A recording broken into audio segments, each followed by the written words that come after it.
My name is Daddona. I'm 59 years old. I grew up in a Roman Catholic household where I was told to go to church and Sunday school and follow all those things up until the age of 18. And at the age of 18, my dad gave me free choice to do whatever I wanted to do. And for whatever reason at that point in time, I think it was to pursue desires of the flesh and just to not be restricted about how I lived my life. I chose to abandon church, and also believe maybe partly in a way, my parents were very active in the Catholic Church and did a lot for the church.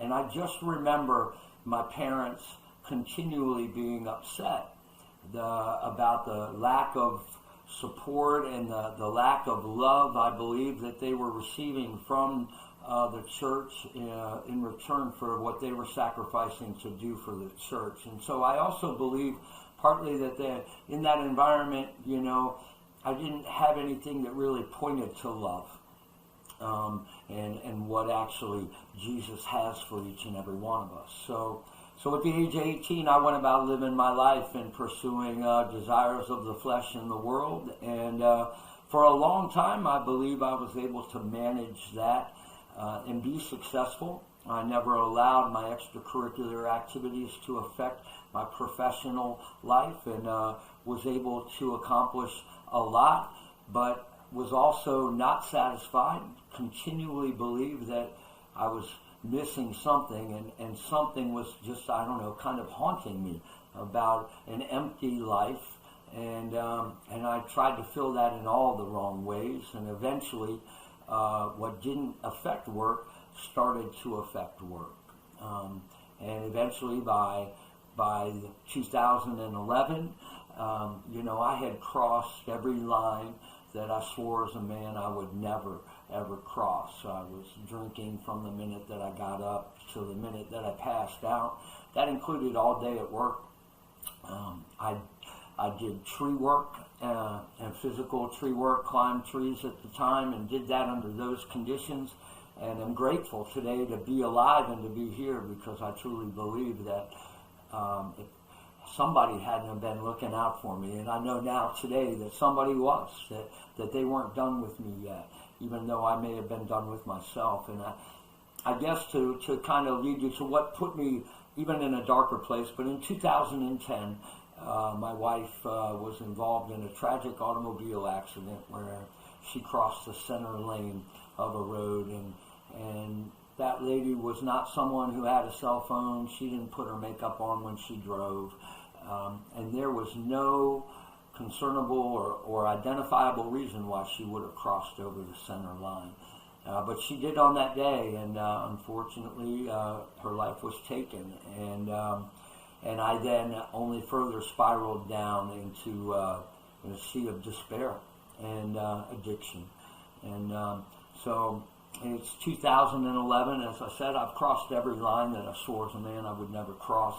I was living the most immoral, reprehensible kind of life. If anybody really knew the things I was doing in the dark, they wouldn't look at me the same today, I truly believe. But on that day, we began a 2-day job at work where we would then leave all the work equipment at the job, and I would drive the crew back to the shop so that they could take their cars home, and I would pick them up in the morning and bring them to the job.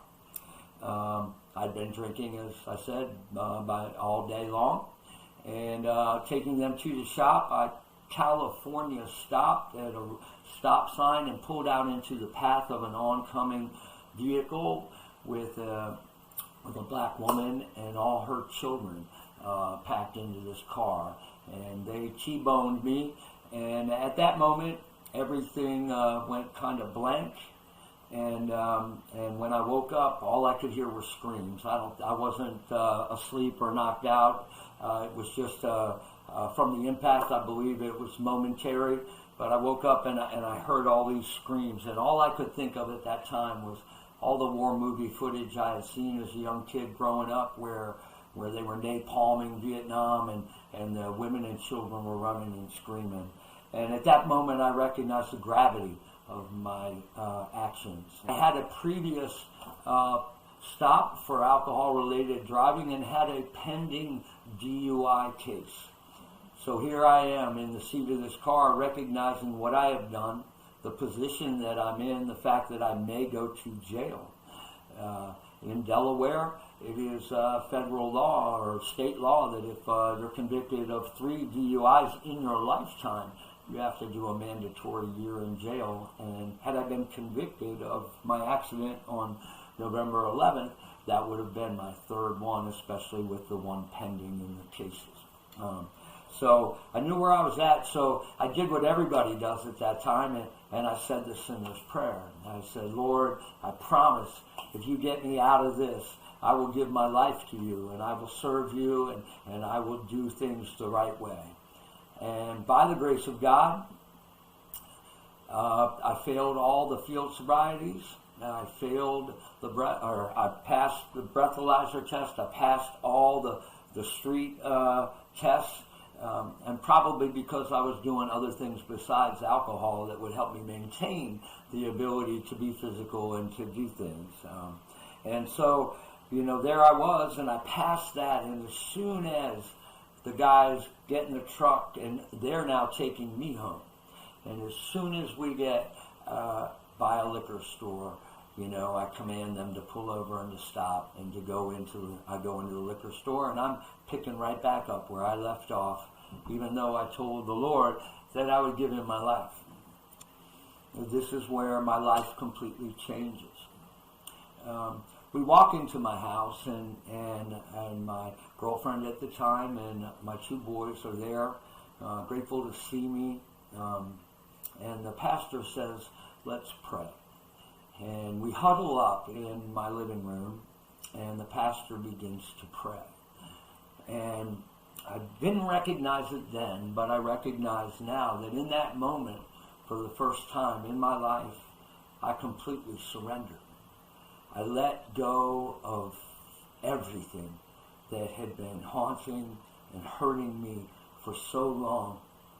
And in that moment, as we were praying, and I believe in that moment of surrender, I started to see my life flash in front of my eyes. And there was something that was present that I couldn't see. And with each memory, with each recollection of memory as it flashed in front of my eyes, I got closer in the vision to what was in the middle of everything that was playing out in front of me. Until finally, I'm directly behind.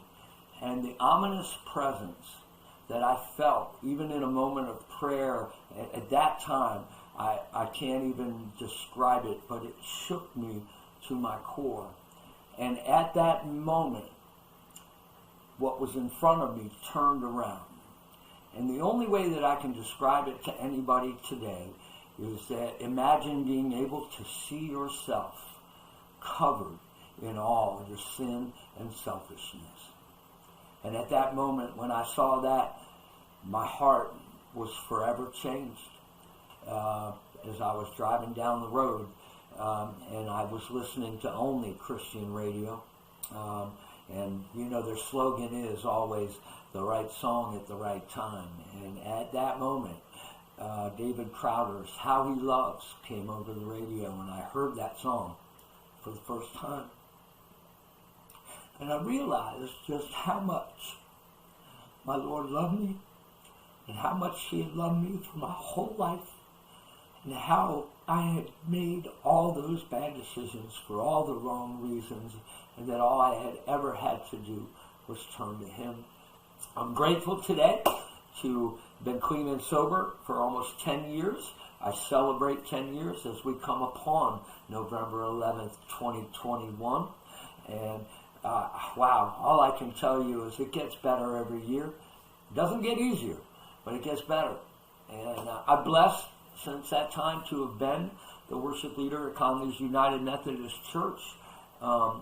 And music is a gift I truly believe the Lord has given me. And I didn't realize it until I followed Jesus and I found Jesus, that's truly why I was given that gift. and it is my responsibility and duty to take his music and his praise into places that don't get to hear it.